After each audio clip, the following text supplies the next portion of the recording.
Hello and welcome to the Deep Talk Podcast, a podcast and community dedicated to learning, growing, and connecting more deeply with ourselves and one another. I'm Madison Brandt, your host. Let's get started with this week's Deep Talk. Hey everyone, and welcome back to the Deep Talk Podcast. As always, so happy to have you all here. Today I have Nancy Kaley on, who I met through one of my side businesses, and I was so blown away by our conversation, and it was so life-changing for me that I was like, will you come on my podcast? And I'm so grateful she did. So a little bit about Nancy. She is a program director and facilitator of the COR Retreat and helps people heal and recover from food and sugar addiction, which is a big part of her life and experience is healing from food and sugar addiction as well as alcohol addiction. And hearing her talk about AA when we met and the spiritual experience of healing, I was like, I can't believe how many pieces in this resonate with me as someone who doesn't suffer from addiction. How much of this is just about spiritually changing from the inside out, which is what we all want. The pieces that are found in addiction, even the first step of AA. And so whether you struggle with addiction in the sense of, whether you struggle with addiction or you don't, learning how to accept who you are and be honest about who you are, which is honesty is the first step of AA, is the first step to change. Maybe there's an area of your life that you feel really stuck. Maybe there's an area of your life that you are addicted to not changing. Maybe it's your phone. Maybe it's your patterning. Learning how to be honest about who you are and where you're at and heal the shame of the ways that maybe you feel different from other people and the comparison you might experience day to day, and learning to accept yourself in your journey so that you can change and give up control that you have been holding on to. I mean, I just think this episode might change you from the inside out. I don't know. I'm not claiming anything. You guys, I'm just not a therapist. I'm just a podcaster. But sometimes hearing conversations like this and hearing how other people have healed from a different angle can help you heal in your own journey, or it can help you understand things. It can help you understand things in your own journey in ways that maybe you haven't understood before. So I hope you guys love this episode. I hope it helps you on your healing spiritual journey. It was life-changing for me. So I hope you love it. Hi, everyone. I am here with Nancy Kaley. Welcome to the Deep Talk Podcast. Yay. I had Nancy, I do makeup on the side, and I did Nancy's makeup. And I remember that day I was feeling very tired. I got a random email to go do makeup. And I was like, I always feel a little nervous going to new people's homes. You never know what kind of person you're going to run into. You don't know what state they're going to be in. And I was calling my friend on the way over, and I was like, oh, I really hope she's normal. I really hope that this isn't going to be a really weird experience, because it has been in the past. And right when I met you, you started talking about your journey, and we had such a deep, lovely conversation. And it's not often that I have conversations that I'm so curious and asking so many questions. So yeah, I ended up leaving our conversation, calling my friend. I was like, it was so good. I think she may have changed my life. So I needed to have you on. And yeah, I'm just really grateful that you're here. So yeah. Thank you. What a nice welcome. You're welcome. Let's dive into a little bit of just about who you are, just to set the stage about everything we're going to talk about, kind of just who you are and what you're up to and what you care about. And then we can go a little bit into your journey before we dive into. Sure. But yeah. So I contacted you. You were recommended, and I looked at your website, and you looked like a cool young chick. And I liked your site. And so I contacted you. And the reason I contacted you was I'm hoping to get my website, my new website, cleaned up. That's in process. And also at some point start podcasting as well. Yeah. And the name of the website is I'veHadEnoughCake.com. So that statement, that bold statement, I guess, I've had enough cake, is part of my journey of recovery through my life.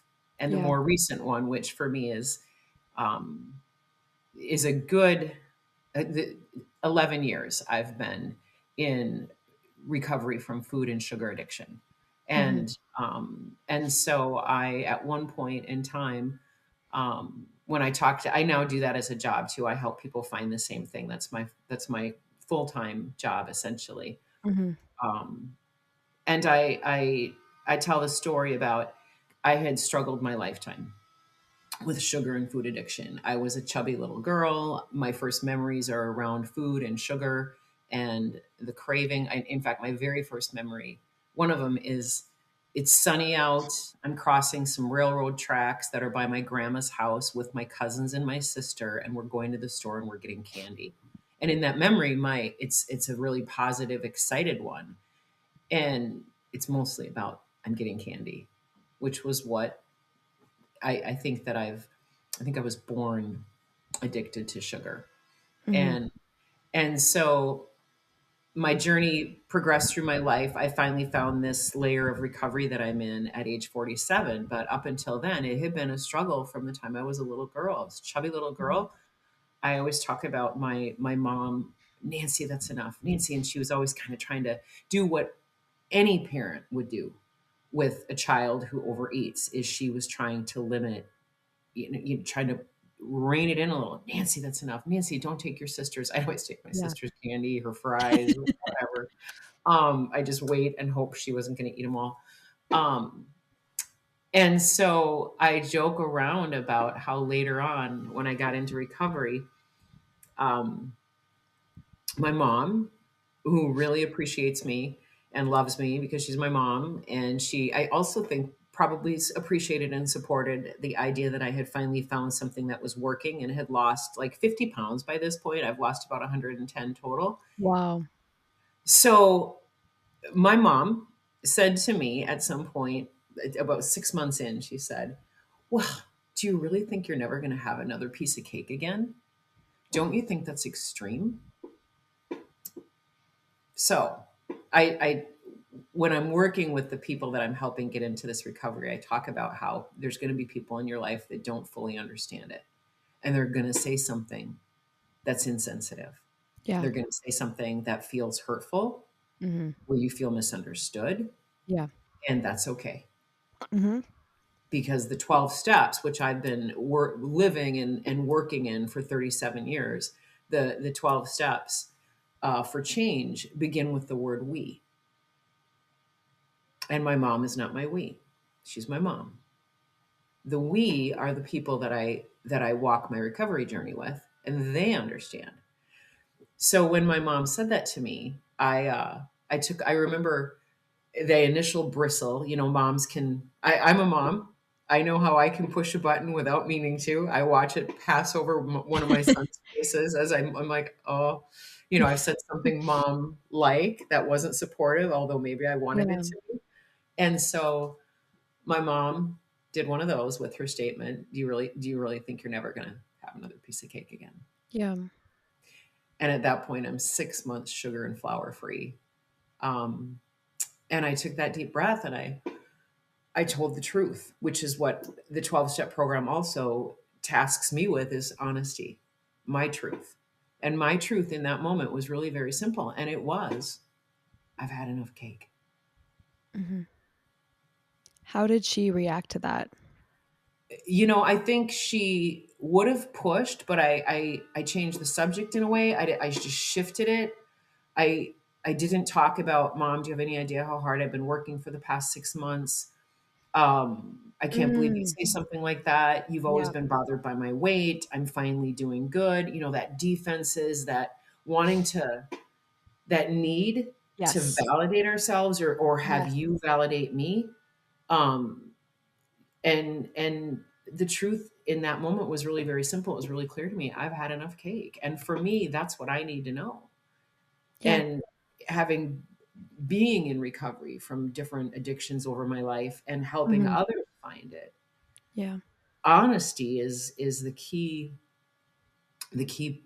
point to get. That's where you have to Yeah. get to, is that honesty. And for me, I've had enough cake. Madison, you might like cake, and there's nothing wrong with that. Yeah. You know, if you and I went out to eat and you wanted to have cake for dessert, it's perfectly good. It's okay. In the same way that people that need to find peace in the world with alcohol. Well, for me, it doesn't work. For a lot of other people, it does. Yeah. And I think the website that I want, that I'm talking about, and just wanting to help people find that concept for food addiction has there's it's a little different than the other ones in that we have to eat every day, everybody eats, and there is always going to be a little pushback from people. Well, don't you think you deserve a treat? Don't Can't you have a cheat day? Can't you've been doing so Mhm. good for a while. Well, everything in your life is so stressful, you can't be expected to always be doing this, Mhm. and also even people, nutritionists that have the best of intentions. That's why they went into that field. They want to help people find health and wellness, and look at their diet and help them with their nutrition. Mhm. And even a nutritionist will say, well, you can't cut that out completely, Mhm. Yeah. Yeah. where Totally. you can. And for someone like me and many of the people that I work with, you can cut it out completely, and it's essential that you cut it out completely. It's vital because it causes a craving in me that, like I talked about, from a little girl.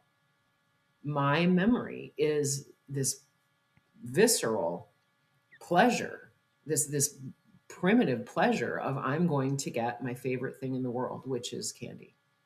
Mhm. All Yeah. kids, lots of kids, most kids are exposed to candy.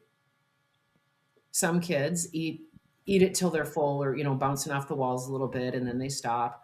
Mm. Um, Maybe they eat just a little bit. They're not that. And then there's kids who eat their bag of Halloween candy in 3 days, like I did, 2 or 3 days, Yeah. where I just eat it and eat it and eat it, and I never get enough. Yeah. And that's kind of any addiction, where there's some people, lots of, like, there's a big part of the population who can drink some wine and Be good. have a glass of whiskey with dinner, or whatever pairing, I guess, goes with whatever great dinner you're having, whatever booze Mhm. is recommended. That's Yeah. perfectly okay. Yeah. uh, and then we know there's people who have alcoholism, where Mhm. drinking is a primary illness. And Yeah. for me, in my lifetime, as it played out, uh, food addiction, specifically to sugar, processed food, carbs, not really to protein ever, or vegetables, which I eat a lot of now. Um, but food addiction was a primary illness in my Yeah. life. Yeah. And Totally. primary meaning, it's an important thing. It's not just a weight. It's not just about extra weight. It's not just about Mm. um, finding the right diet, to go on for a while to achieve that desired weight, and then I can somehow be normal. It's not, I'm never going to be a normal eater, which is what I keep present in my mind every day. This morning I did a reading and a meditation to remind myself that I'm not a normal eater. A simple way to start the day with, am I committed today to being sober with my food? In the same way Yeah. that I think anybody that I know, anybody with addictions, it's a daily commitment to say, am I willing today to commit to this way of living, to find an alternative to using that substance to Yeah. soothe or comfort or medicate me, I guess, Mhm. or get high. I think food can be a hit. I know it can be a hit, you Yeah. know, Yeah. so. Yeah, no, it makes me think about how, like, like, in college when everybody's drinking and everyone there's a lot of people that are like, "Oh," like, right they know that they're just in college having fun, going out and drinking, and, like, obviously, it's probably a little bit of, like, too much for everyone because everyone's like, "It's the first time we're out," but Mhm. a majority of people can handle it, right? Or more majority of people, it is a phase that they leave college and it's just they go back into normalcy. And then there's other people who being in that environment, it totally disrupts and it is alcoholism, or they do feel like this is a major problem for me and I'm experiencing this in a different way than everyone else. And it isn't going to shift in my life after college the way it may for other people. Um, and I'm curious about like difficult it is being like how difficult it is and also how to realize it's different for you and that it's a problem for you when you're around it and like it's normal. Like it's normal to eat candy. It's normal to drink in college. It's normal to have a glass of wine at dinner. And then you're doing those things, but you're having a different experience. So it's like the shame of that and also like understanding that it is different for you. Like I'm curious about your experience of just like being around other people doing something that for you weren't experiencing the same way and how that felt for you. Mm-hmm. I'm also an alcoholic. So if I was going to introduce Yeah. myself, like who are you in certain rooms, in certain places, and with certain people in my life, it's really important for me to acknowledge I'm Nancy, and I'm an alcoholic, and then also I'm Nancy. I'm a compulsive eater, food or sugar addict, and in recovery from bulimia. And Yeah. so there's those two places that I in my life that I recognize that. For me, alcoholism was in the same way that sugar was um, part of what I don't know, just what I craved and Yeah. also was harmful to me from an early age. I mean, truly, when you're overweight as a child, when I grew up in the '70s, it wasn't as prevalent to be overweight as a kid.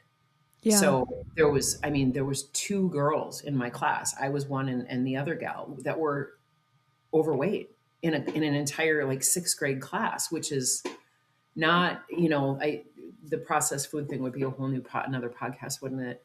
Um, Yeah. but um, Yeah. so in the same way that I had that response to sugar, I had that response to alcohol from my Yeah. first time using alcohol. And Mhm. I remember my friend Jan. I was with my friend Janet. My very dear friend that I've known, still friends with since kindergarten, and she had a babysitting job, and I went along with her. And the child was in bed. It was a little boy, I remember, and they had a bar in the '80s. There was this. Anyone who's older would know there was a bar with the smoky mirrors behind it in the Yeah. basement. And she mixed me a whiskey coke and with a cherry in it, and I drank it, and then she made me another whiskey coke, and by the time her and I were through with our second one, we had called the boys we liked. Back then, believe it or not, Madison, it was a rotary phone on the wall, right, with the cord. So we had called the boys we liked. I had burned my bangs, singed my bangs, lighting a cigarette on the gas stove. Um, and I was like, whoo. And I said to my friend Janet, make me another one. And she said, you're already drunk. You're drunk. And I said, I know. And honestly, I know. So make me another one. Where there was already from that very first experience, yeah, I should have more. Rather than, oh, I'd start to slow down, or yeah, this is good. I'm good with two drinks. And that just colored my experience from that point forward. And I went through high school. I was really bright. I got A's. I got scholarships to go to college. And just like you said, I went off to a college where almost it seems as if everybody is drinking. Not everybody is, but almost the large majority in that Yeah. age. And mine was different than others. It was different than my friends in high school as well. But then when I got to college and you get away from that parental guidance and limitations, and it Mhm. just really then it just blossomed. We could Yeah. say it blossomed, or I could say the wheels came off my bus. Mhm. Both things happened. Yeah. And I ended up quitting college after 3 semesters. So it would be, 2 semesters back then, and then freshman year, and then one semester sophomore year of college. And I went into a treatment program over Christmas break. I hit Wow. bottom when I was home from college at Christmas break. My mom was already really tired of my antics, and I scared myself when I drank. I would get, drunker than I meant to. I was always trying to control it, always promising myself, don't do that, don't act that way, don't do this. And I blacked out all the time. And so I would do things in a blackout, not remember them, come to, and whoever I was with would remind me or tell me, or I would even just wake up knowing, from It's a bad and feeling. so I ended up in treatment that time and was not ready to stop. And then got out of treatment, just lived at home, got a job, and lived like this 19, 20-year-old lifestyle of just, I've got a job, I make decent money, I'm just gonna, and it just didn't go well. And I remember that there was a counselor in that first treatment program that said to me, you're going to be back in 2 years, young lady, or you'll be dead or something. And I just remember at the time feeling as if someone, a professional that was supposed to be helping me, couldn't have said something more rude or mean. I just remember feeling very victimized by her statement. And now that I look back and now that I've been in the field working with addiction for many years, she was just holding up a mirror that I did not want to look in because Mhm. she was right. Because I was back in 18 months. Within a year and a half, I thankfully found a bottom with my alcoholism and the truth, which was this is harmful. This is not normal. This hurts. This scares me. I need to get help. And so I got help when I was 21, and I found a I found an AA meeting. I always say I went to treatment. I did a couple different, like I did a residential program for a couple weeks, went into an outpatient program, but the most important thing that happened was I found the 12 steps. I found a meeting of AA where there were really kind, helpful people that I feel like I was riding this beautiful wave, and they're like, come along with us. And I remember even at that young age seeing the steps on the wall, reading some of the different concepts. There's a thing in AA we have that are called the promises, which is the promise of a way that we could live our life. The first one is we are going to know a new freedom and a new happiness.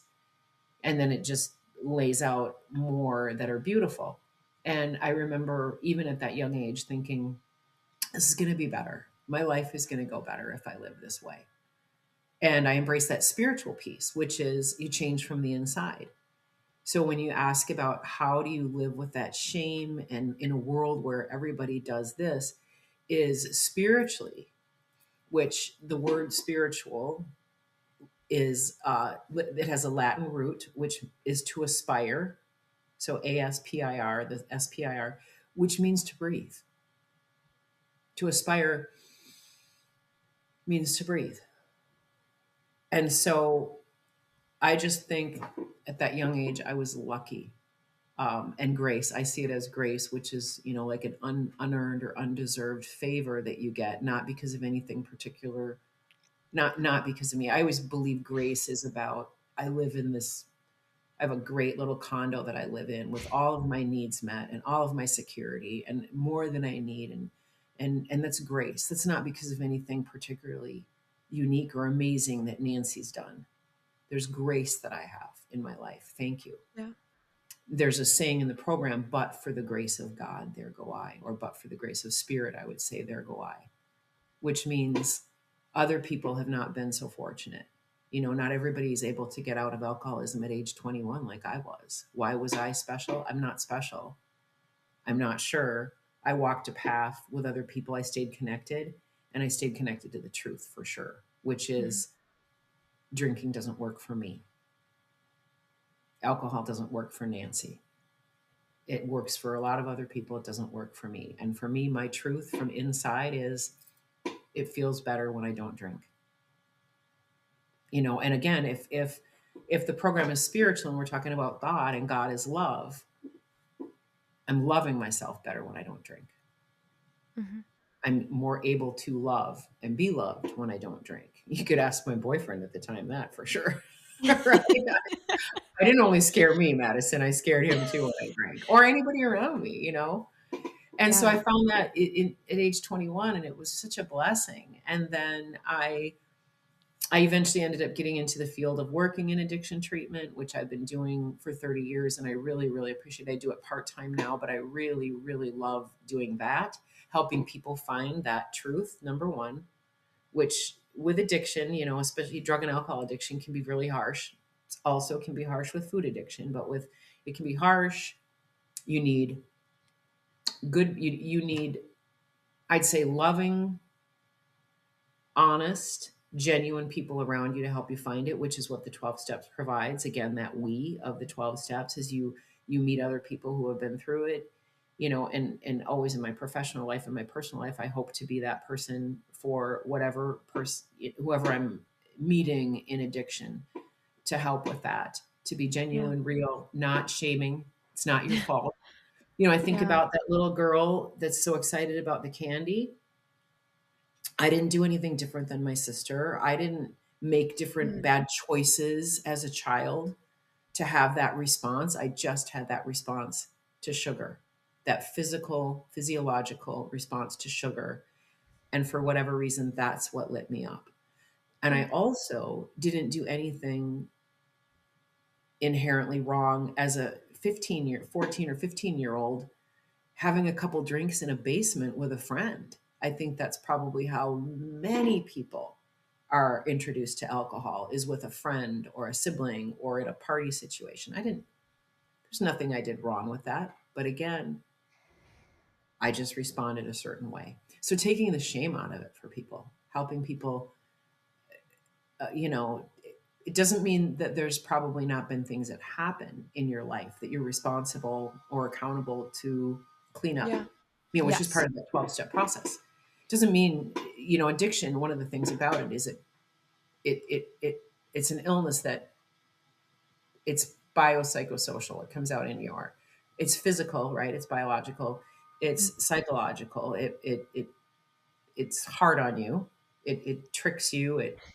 Denial. We all know what denial is. Don't even know I am lying is one of the acronyms for that, right? I mean, that's a classic addict thing is lying, and then, or dishonesty. And then social, it comes out in relationships. Yeah. If you know anybody who's struggled with addiction, it can look like they don't care. Yeah. It can look like they're making bad choices. It can look like they don't care about their relationships or their job, or, if you loved me, you would quit drinking. If you loved me, you wouldn't act like that.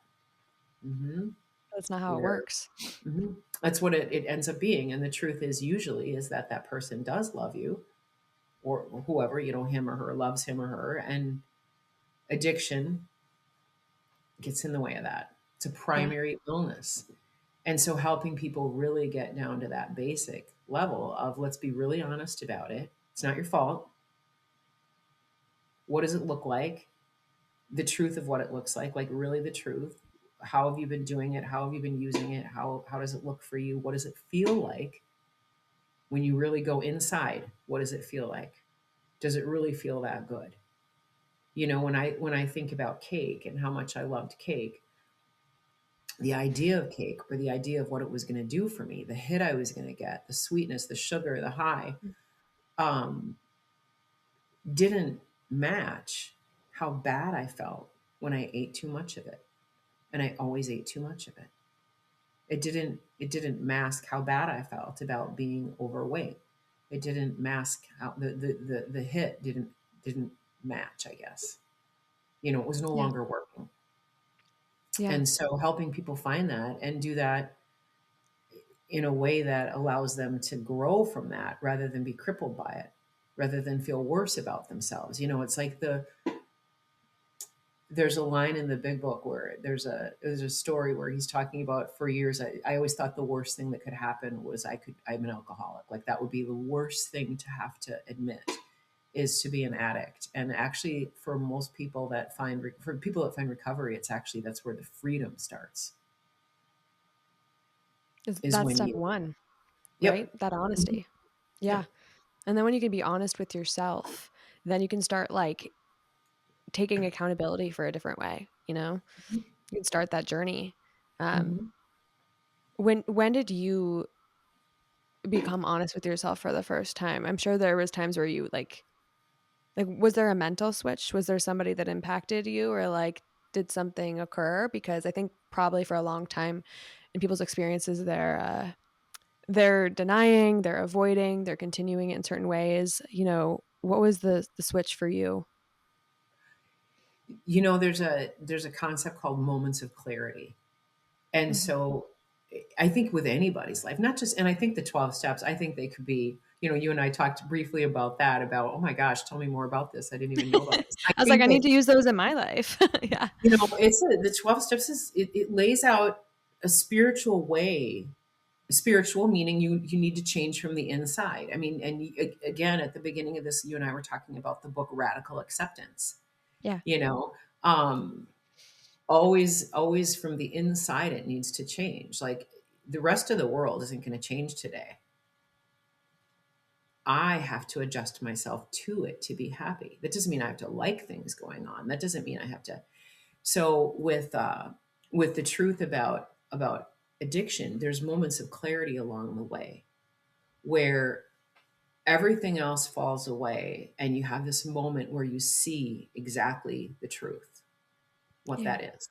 Mhm. Um, to be bulimia is a hard thing to talk about. To be graphic about bulimia, you know, there's a moment when you're a bulimic person. There's moments along the way where you see, almost like from up here, what is actually going on, and you also feel this isn't normal. This is not okay. It doesn't mean you stop right then, but you see it. So one of the things that I think is really important is for anybody, um, particularly for me when I work with addicts or for myself, my own personal journey, is to try to string together those moments of clarity we've had along the way. Yeah. Try to look at the times when just you from inside. It's not the fault of anybody else. It's not your parents, it's not your job, it's not the stress of the world, it's not um I mean, we could come up with a lot of excuses. Like, what would be? I mean, I'm gonna switch it. What would be an excuse you might make for why something's not going the way it's supposed to go? Traffic. Mm. Let's say traffic. I mean, a really simple one is traffic on the way Yeah. to work when I've left late. I'm always late. I always have something to blame, but I'm a late person. Yes, exactly. Yeah. For me too. Like if I'm running late and I'm barreling down the road and someone's in my way, right? And I like to blame the red light or the whatever. The truth, when I get down to the truth, it's because I tend to fuck around in my little square here and not get out the door on time. Mhm.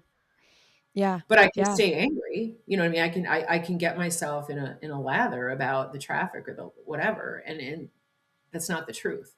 The moment of clarity is when I take that breath, right? That the spiritual way to live life is for me to take that breath and bring it back right here. Yeah. And not in a rude way. Sometimes there's changes I need to make, and that's how I'm going to get to those real practical changes. But also just in a way to say, chill. This is on you. Yeah. Really, Yeah. there's a freedom in that. There's a Yeah. real freedom in letting the world off the hook and also yourself. Yeah. And just saying this is just the truth, you know. Yeah. I even have things in my life, and that's what we were talking about, where I was so curious about all this because I was like, I don't, it's not luck, it's just life. Like, I haven't struggled with addiction, but I have my own set of issues like anyone, and things that I've really struggled with where I'm like, even just like mental health, like I have Mhm, OCD and I mhm, have ADHD and I have depression and I've got a lot going on there. I struggle with control really badly. I mhm, can be an overspender. Things where it's like important to be honest with yourself about those things. And that's why I was just like so fascinated by this journey, because I was like, I can apply that to myself. The ways where I'm like not being honest with myself about the things that are how I am. Like, mhm, I do have OCD. Okay. So then once I'm honest about that, then I can accept that maybe I'm not having the same experience as everyone else. I'm having my experience and learn mhm, how to take ownership of that. But I can get, and we talked about this too, but I have in my journey gotten into this whole loop of like, I struggle with these things, but how not fair that other people don't, or, they don't have to. So why should I have to do all this extra work yep, if they don't have to? mhm, And that's been something I'm still working on in my journey of different things I'm working on, where it's like comparing really hard to other people and being like, I wish, even though they have their own struggles, be like, I wish I didn't, I could operate like that. And it's kind of this painful thing, but this beautiful, freeing thing at the same time, to learn how to be like, this is how I am. But it's Exactly. hard, 'cause That's a I wanna yeah. that's a really I really appreciate describing it that way. Yeah, There's it's both of those things. It can be very freeing to say this is who I am. And also the comparison. There's the comparison is the thief of joy, and I really believe that it is. yeah, It's not only the thief of joy, but it will keep us really stuck yeah. in patterns that um, and at the same time comparison can be a good thing. you know I when I talk to you and you do a podcast, me looking at your, wow, look at her, she figured out a way to do it, maybe I could figure out a way to do it like she is. When it's comparison in a way that we try to lift ourselves, that one of the in the 12 steps, one of the ways that you can look at one point, there's a place where we take a moral inventory of ourselves, and one of the ways it sets it up is with the seven deadly sins, to use those and how they can be. There's both sides to that thing, like envy, if it's something that I want to improve in my life, right? I look at, again, like you doing a podcast, and rather than looking at envy as a bad thing, say, wow, I want to emulate that because that's a good thing happening. And that's something Mm, I want to have happen in my life. Um, but the other side of it, I come up less than. And mm, not only do I come up less than, I also, in a sense, vilify you mm, for mhm, having achieved something I don't have access to, which is mm, false, right? mhm, Yeah, mhm. why don't other people have this? Why don't, like you said, why don't other people struggle with this ADHD? I mean, I'm there with you, and I know Yeah. that people that don't struggle with it tend to they're a little more efficient with things, let's say, Mhm, right? Doesn't look as hard for them to mhm. accomplish things. Yeah, And acceptance of that is comes up with, then my task then is to find a solution, or to, on a daily basis, like you talked about spending, that's one that can be very hard. Just like I said, I commit each morning to, I'm in recovery, am I gonna commit today to sobriety, for me, both with alcohol and food. The food is, if I could, oh man, if there was anything I would want to come out of this podcast, it was, if anyone's struggling with that, please, you know, um, talk with me. I feel like alcohol and drug treatment and resources are available, widely available. I do believe that the idea of food as an addiction and an illness that has a real, true recovery component is not as well known. But mhm. um, I kind of lost my train of thought. If there's anyone struggling with stuff, it's that find that truth about yourself and know that you can change. That there's freedom in getting honest, saying, I've Yeah, got this. It's okay that I yeah, have this. I didn't ask for it. I didn't do anything to cause it. Even if other people in your life give you that message, the people, like I said, my mom loves me more than anyone on the planet because she's my mom. When she said that to me, do you really think you're never going to, don't you think that's extreme? That's a message from her that could have been, for me, I could have taken that a different way, rather than being able to take that pause, that breath, and recognize she's not trying to hurt me. She doesn't get this. She doesn't have to get it. I don't have to be understood by the world for me to be happy and live my path, which is, I've had enough cake. You know, mhm. Yeah, getting either the radical acceptance that you and I were talking. I mean, right now in the world with the things going on, whew, I do, in the program, we do a daily inventory, and part of that is, was I selfish? And selfish can just mean viewing the world from my own perspective. And oftentimes I say, I want easy. Yes, I want others to think the way I think and believe the way I believe. yeah, And I want others to just fucking stop doing the things that they're doing. and they're not gonna, probably not to my liking. Mhm. Yeah. So some That's days I'm gonna do. I listened to one of your podcasts where it was with everything that's going on in Minnesota, and you were under a blanket, and you said, "This is where I'm at." And so some days it's going to come with that. It's going to come with needing to stop and take care of ourselves in that, and recognize people aren't going to do, but I don't like it, and I feel bad about it. It Mhm. hurts. Yeah. Um, and then what actions do I take to keep living in my life, to try to find, um, the program says happy, joyous, and free. I want to be happy, joyous, and free. Yeah. Hmm.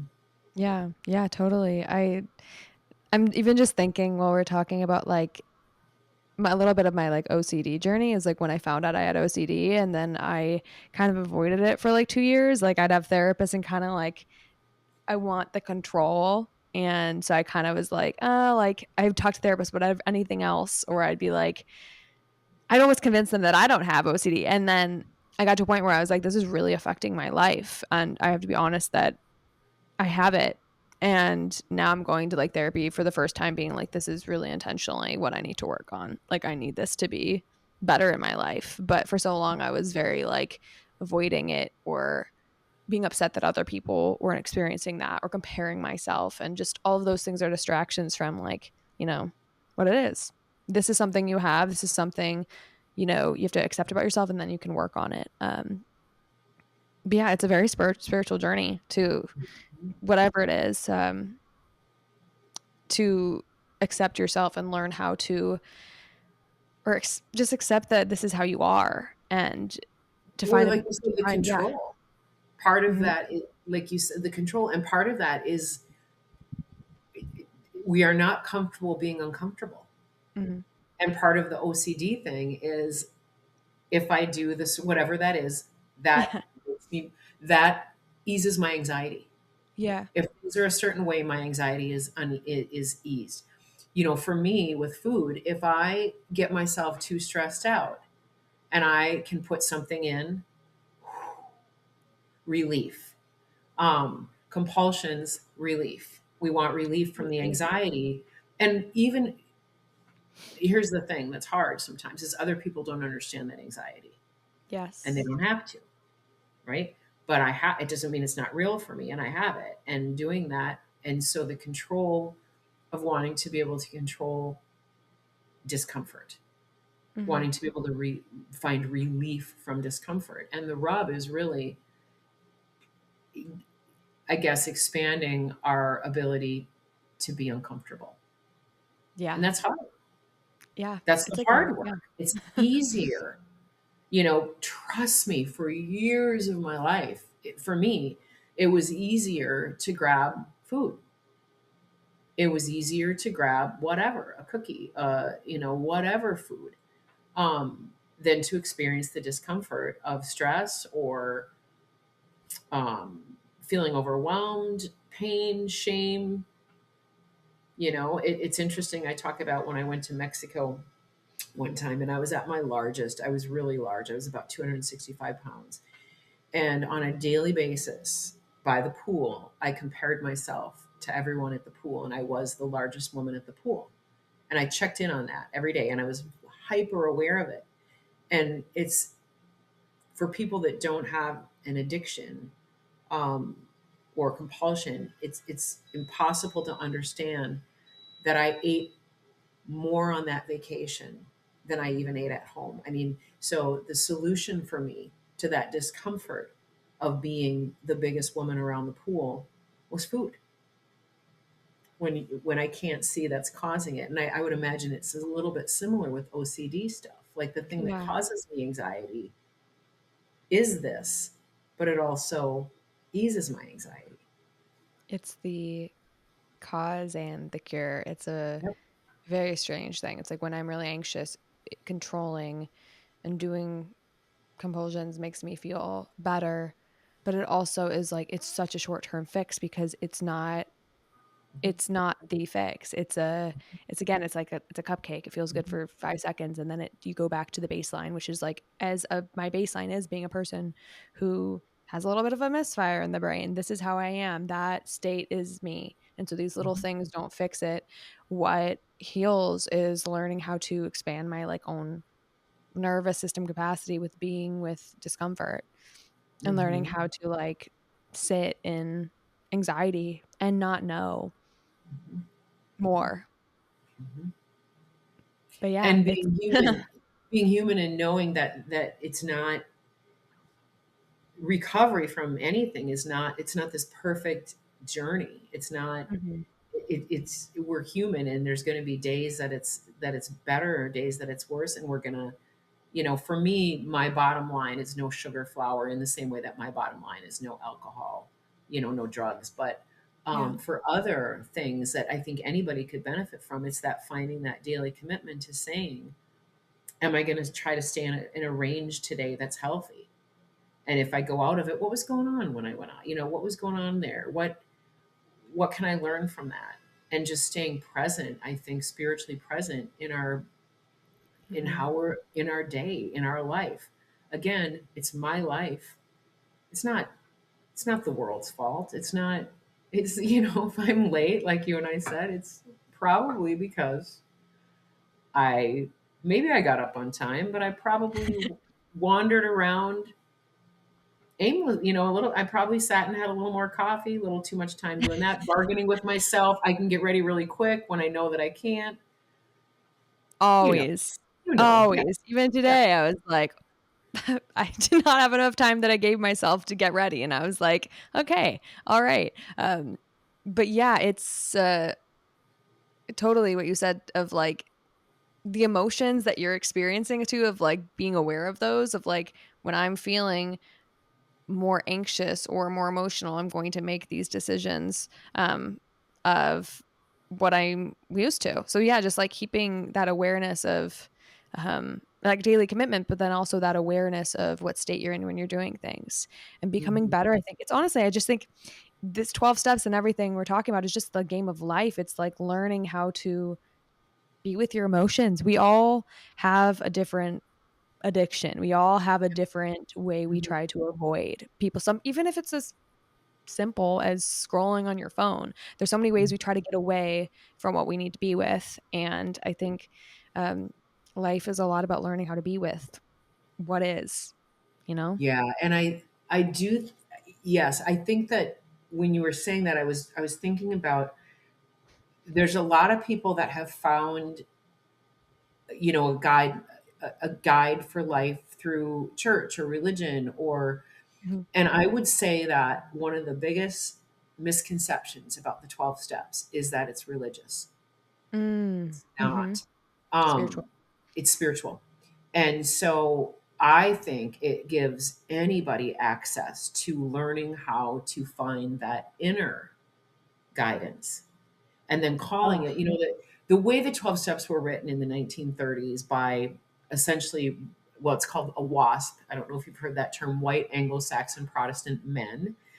There's an acronym WASP, but it yeah. was written by, white men in the 1930s. And I think that they used the word God because that was what they needed to use, but they also put I can't.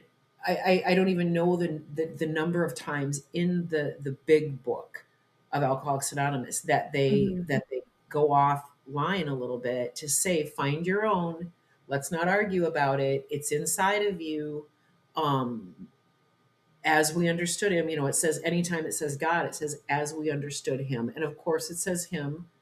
There's a way you can read the steps and you can say as to find God as we understand God, and you can even modify it to your own comfort. But it's a way to go inside. It's a way to change from the inside so that you can adapt to the world and what's going on around you and keep your peace. mhm, It's acceptance. It's radical acceptance, is what it is. It's giving up control. It's understanding I don't have control of things. There's a story in the big book and it talks about how the actor, and I'll say for you and I'll say the actress, the actress wants to run the whole show.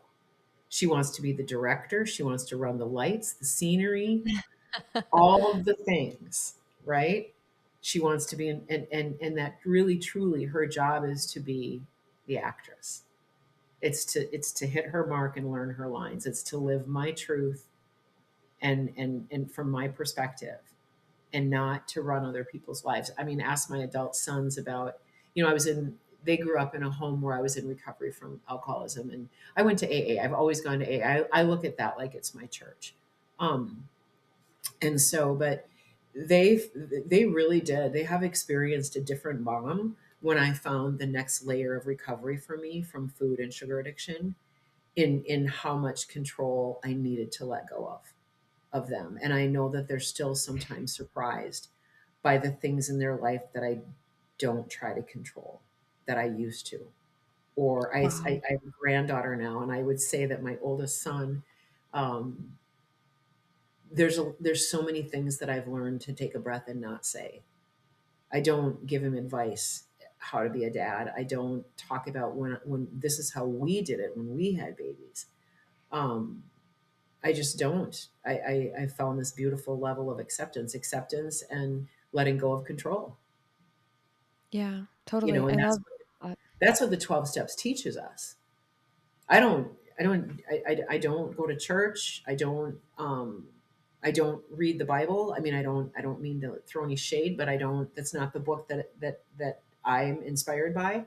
Um, I'm more inspired by books by authors that are, a little more earthly to me, connectable, the ones I connect with to be on that spiritual path.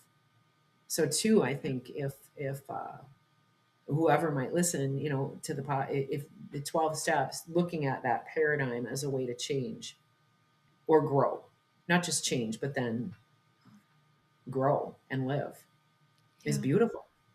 it's It's beautiful. considered the most Yeah. successful spiritual movement of the 20th century Mhm.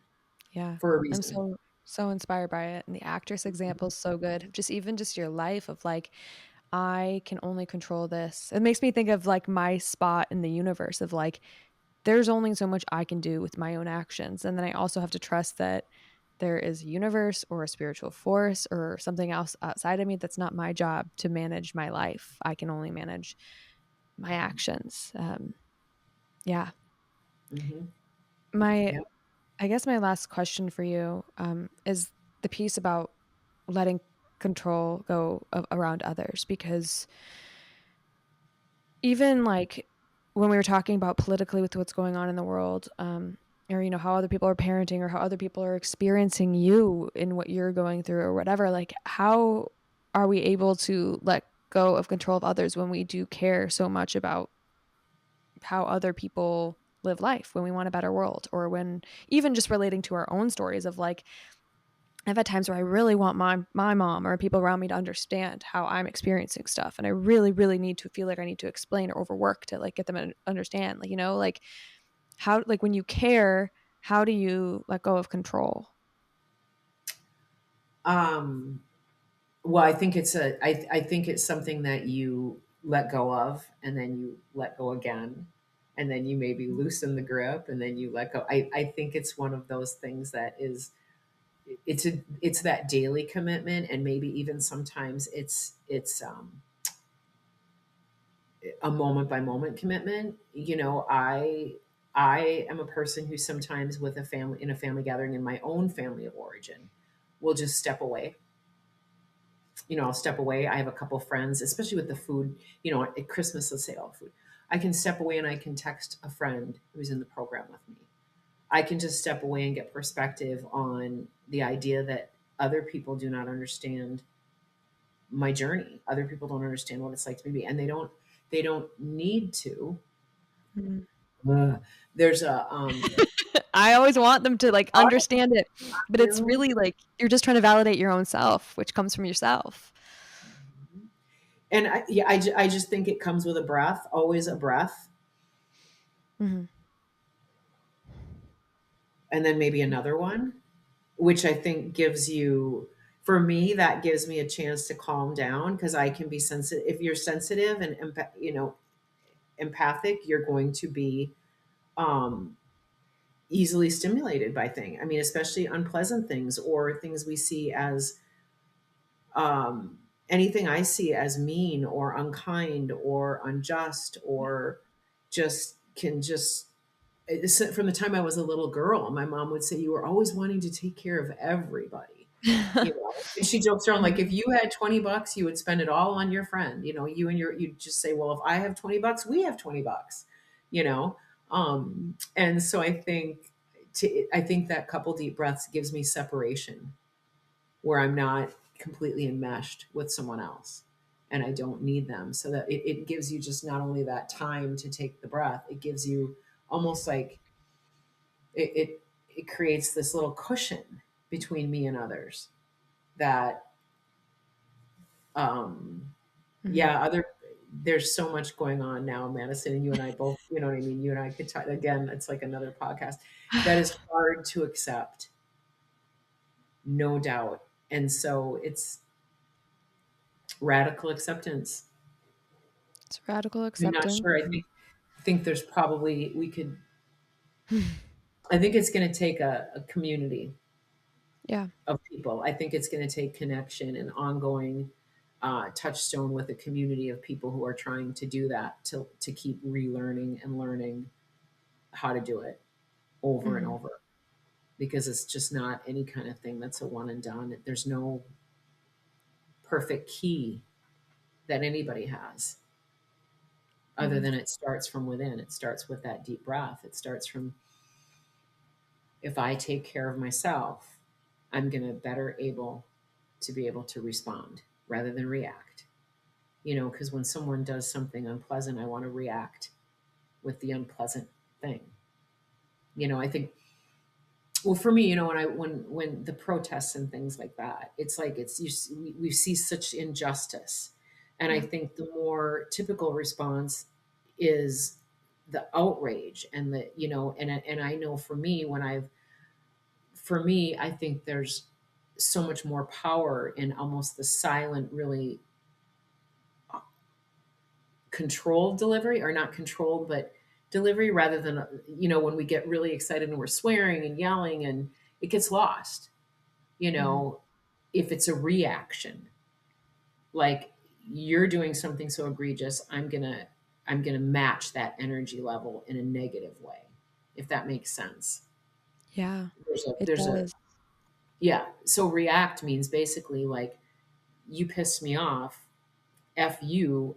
I'm going to make you just as, you know, I'm going to react. I'm going to redo the act that was done versus respond, you Yeah. know, and responsibility comes with an ability to respond is basically what it means. And how do I find that? It's always for me, that deep breath and not perfect, Yeah.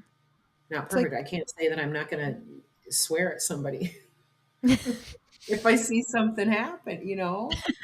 Yeah, yeah. Huh. It's just makes me think of the whole of just, like, being yourself and, like, taking ownership for your part, which is just being if I believe these things and I want a better world, I can do my part Mhm. of my actions and how I show up and maybe the things I wanna get involved in. I'm not going Mhm. to change the world by trying to attack other people or make my friend be more progressive or trying to make things happen. It's by being, as much as we want the world to be different, how hard things are, it's also, again, that lack of control and that honesty of just like, I can only do what I can do, but I can do what I can do. And I can be Mhm. honest about that. And I can own that. And yeah, Mhm. yeah. Mhm.